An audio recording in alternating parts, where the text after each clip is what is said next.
In this training module, you'll be learning how to drive this ES-44C4 locomotive in BNSF railway livery.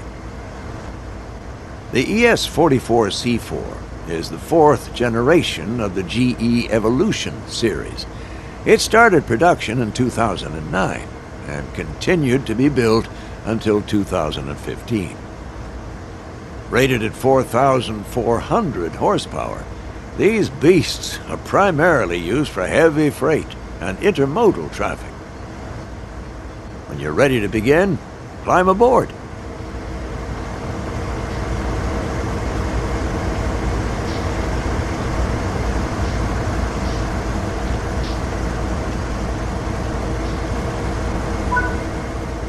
Sit in the engineer's seat.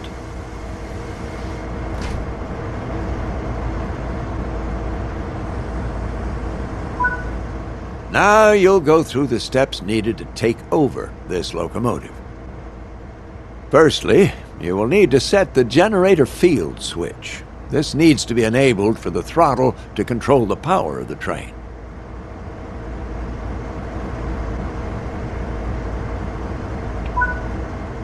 This locomotive requires the reverser handle to be inserted before operation.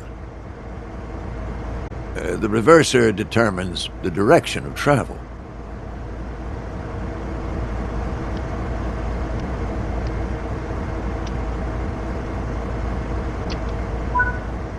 Switch the front headlights on.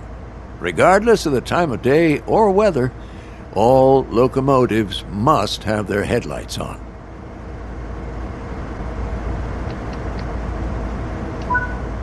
When getting moving, it's worth remembering the following sequence: independent on, auto off, throttle on, independent off. Let's go through that slowly and understand why. First, fully apply the independent brake. Now, this will ensure that regardless of anything else, your train won't move. Next, fully release the automatic brake. This will release the brakes on the rest of the train, but you won't go anywhere because those independent brakes are holding you. Now apply a small amount of throttle and verify that power is generated.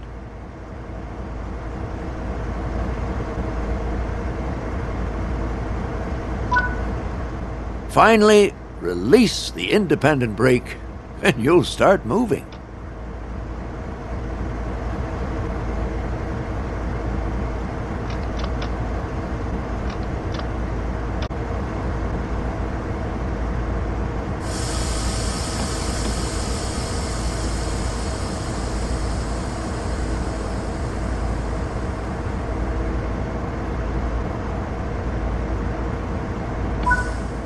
This is a great practice to get used to, because it'll help you with two key areas.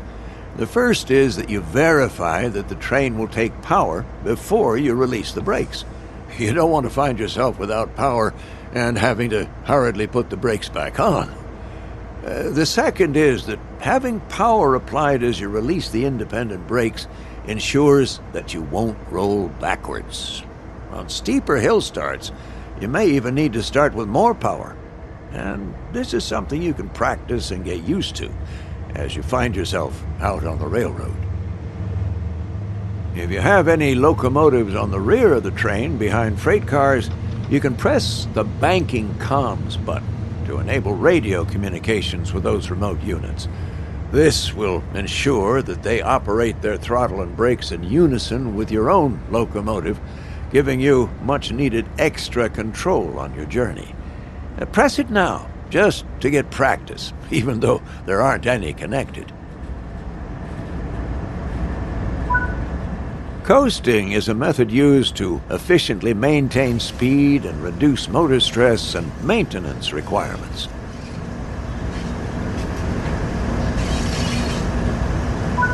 In the indicated position, using the independent brake. Independent brakes apply only to the locomotives in the formation and are much faster to apply and release than the automatic brake, which operates on the entire train.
Change direction with a reverser. Then change the junction indicated, either by walking over to it or using the map.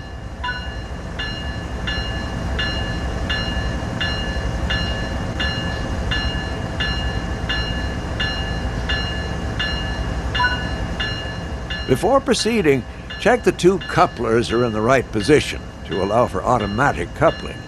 Look at the rear coupler on your train and ensure it's open. Operate the cut bar if it is closed to release it.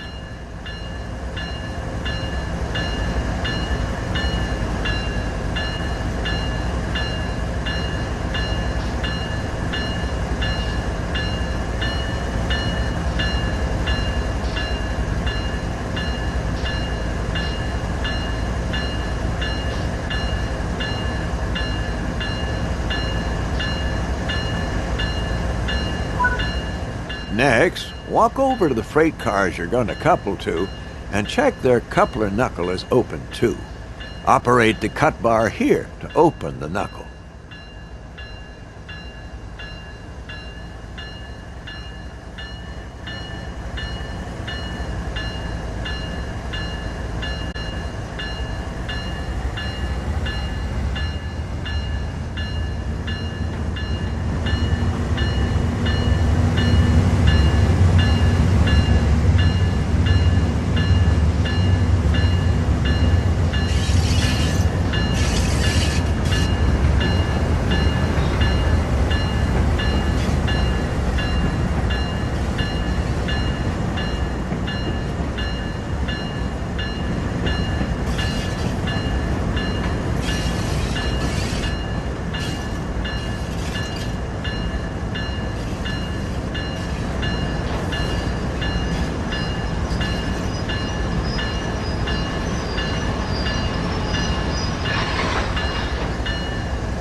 Before coupling cars, always check the knuckles are open, or you'll just bounce right off.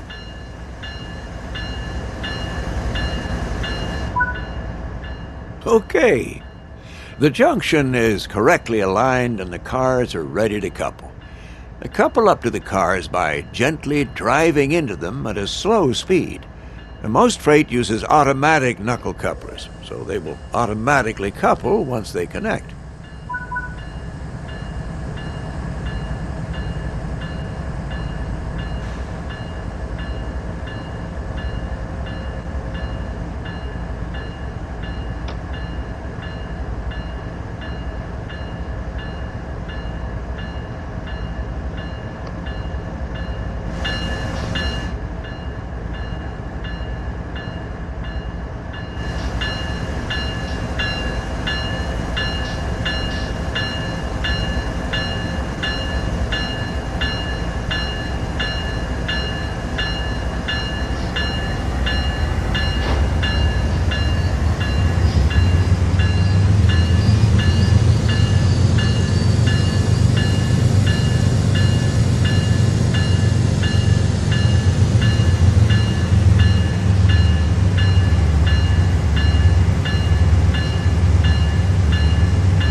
speed is too high, you risk derailing when coupling. Apply some brakes to slow your approach.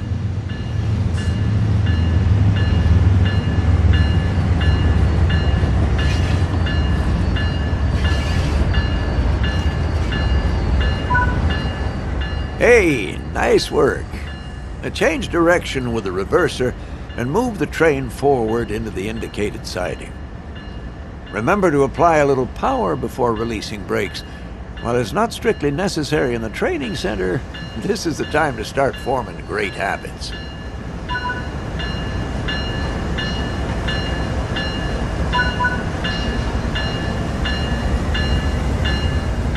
Since you have freight cars coupled, you should slow down using the automatic brake and get the extra braking effort from those freight cars. The automatic brake applies brakes throughout the entire train.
Uncouple the cars either by using the external camera or by walking to the cars on foot.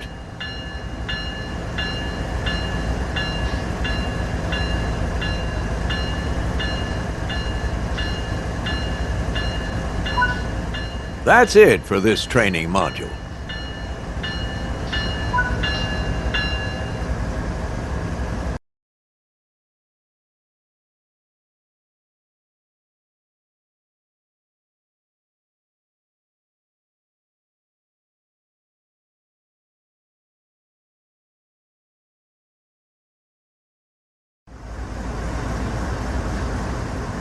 All right, in this training module, you'll be learning about the different brake types found in a typical U.S. freight locomotive. Take a seat in the engineer's position.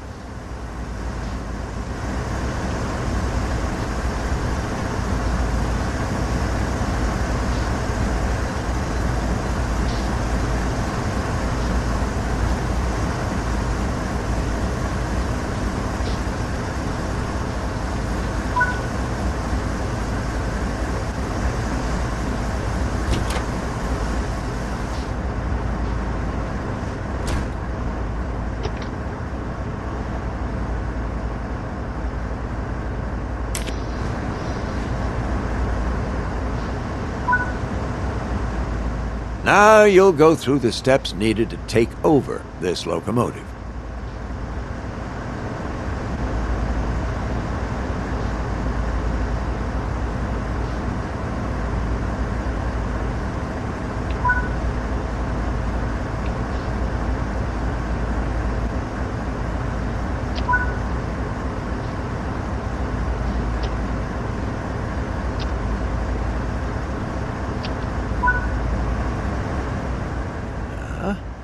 This locomotive has 3 types of brakes: independent, automatic, and dynamic. And the operation of them can be counterintuitive until you get the hang of how they work. The independent brake applies brakes on just the locomotives and should be used when running a light loco or performing hill starts. They respond very quickly, but won't be of great use when you've got a long, heavy train behind you. The automatic brake applies brakes on the entire formation and should be used when bringing a consist to a stop, assisting the dynamic brakes on steep descents, or otherwise making more substantial speed decreases. These brakes are slow to respond, and you can't partially release them.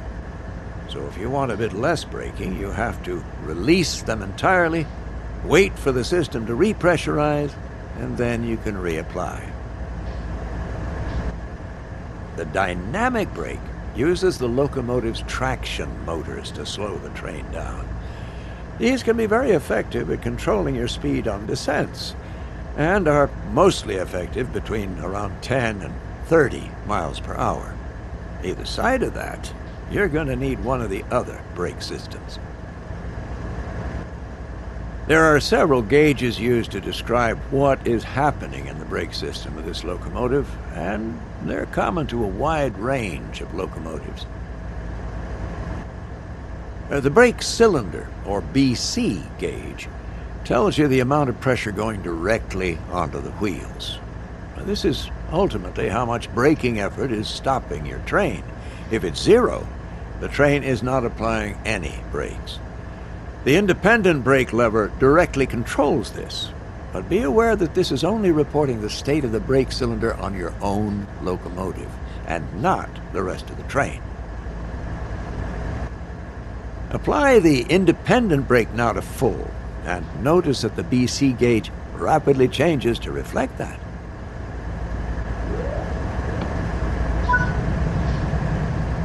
The brake pipe, or BP gauge, tells you the amount of pressure on the brake pipe that extends the length of the entire train.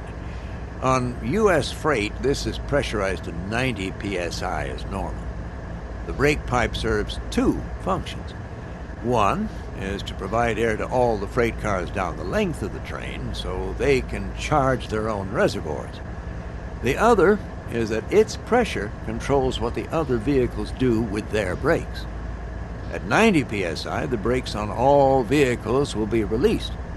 As the brake pressure in the brake pipe drops below 90 psi, the other vehicles will apply brakes. Depending on the length of your train, changing the pressure on the brake pipe can be quite time-consuming, whether charging it up to release the brakes or reducing the pressure to apply them.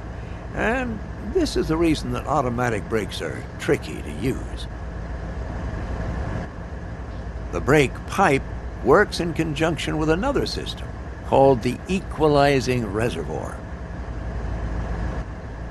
Because charging the brake pipe is time-consuming, and you don't want to be watching that to find the right pressure, the equalizing reservoir is a much faster responding gauge and is what you primarily use to control the brake pipe. The automatic brake handle controls the equalizing reservoir. Apply the brakes a little with a lever, it will cause the equalizing reservoir to lower in pressure rapidly to the desired level. This causes the brake pipe to begin slowly changing to match the equalizing reservoir, and it'll automatically stop once it has done so.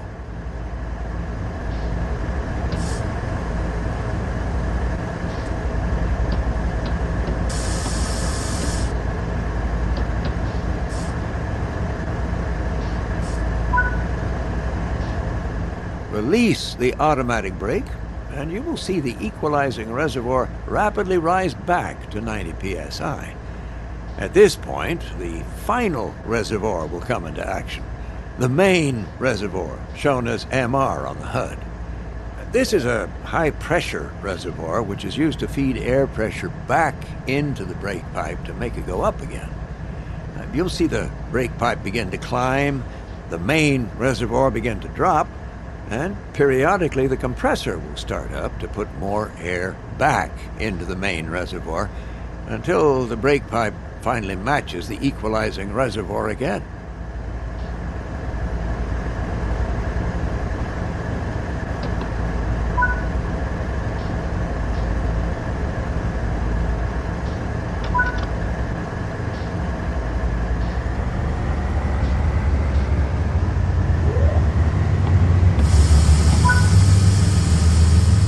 Now there are some key behaviors of this system to remember.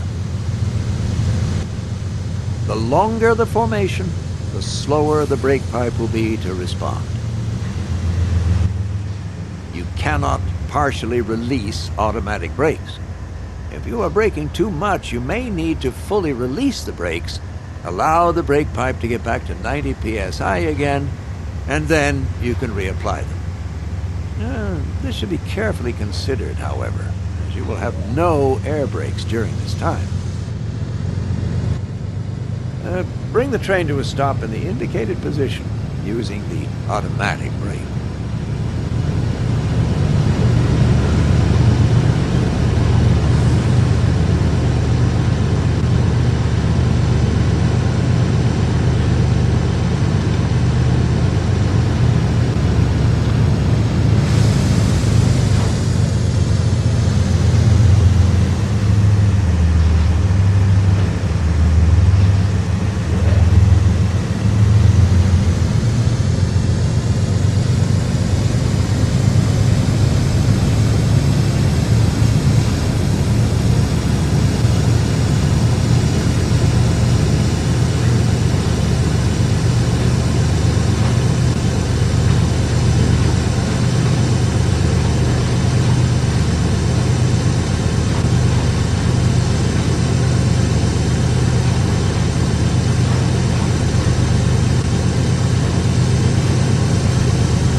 Well, that concludes this training module. It's covered a lot of theory, but understanding the way these brakes work will help you understand why your train reacts the way it does. These freight trains are nothing like modern passenger trains with fast-acting and fully controllable brakes, but equally, they must manage massive, long, and heavy trains on steep gradients, an entirely different kind of challenge. Run this module again in the training center, and repeat it any time you need a refresher.